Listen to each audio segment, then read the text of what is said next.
Bonjour chers frères et sœurs de l'église de l'I-Jésus, nous sommes aujourd'hui le jeudi 2 février 2023 et nous allons méditer ensemble Amos chapitre 6 et 7. Amos 6, versets 1 à 7.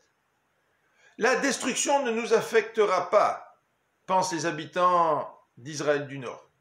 En effet, ceux-ci vivent tranquillement et jouissent de leurs biens et de leurs richesses. Malgré votre insouciance et votre luxe, vous serez déportés, affirme Amos. Chapitre 6, versets 8 à 14. Amos affirme aussi que Samarie sera détruite, car l'Éternel a en horreur l'orgueil dont elle fait preuve.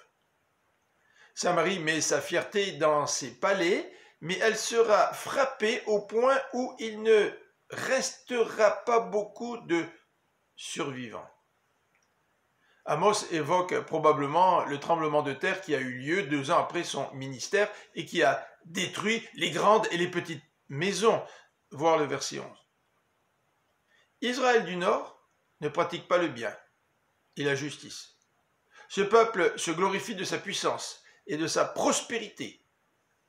C'est pourquoi l'Éternel enverra un peuple étranger qui l'opprimera.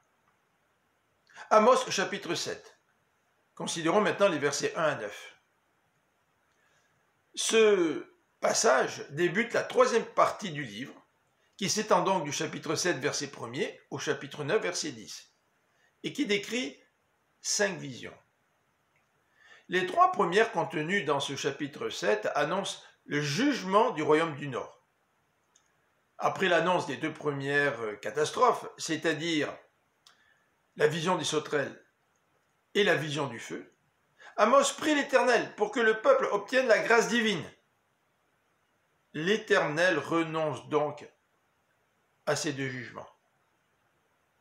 Par contre, la 3e vision, celle de l'étain, fait probablement allusion à des armes de grande qualité fabriquées avec de l'étain et du cuivre. Cette vision annonce donc la guerre par laquelle les lieux où se pratique l'idolâtrie seront détruits. Rendu à cette vision, Amos comprend que l'Éternel ne pardonnera plus le peuple. Par conséquent, il n'invoque plus la grâce de Dieu sur Israël du Nord. Dans les versets 10 à 17, Amathia, le prêtre de Béthel, n'accepte pas qu'Amos prononce des discours défavorables au roi Jéroboam. En effet, à la cour royale, les prophètes étaient payés pour prophétiser en faveur du roi.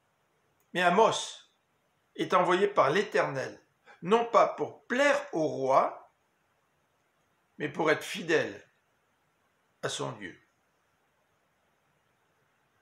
Que nous aussi, nous puissions exercer un ministère, non pas pour plaire aux hommes, mais pour plaire à l'Éternel. Je vous souhaite une bonne fin de journée, que le Seigneur vous bénisse. À demain.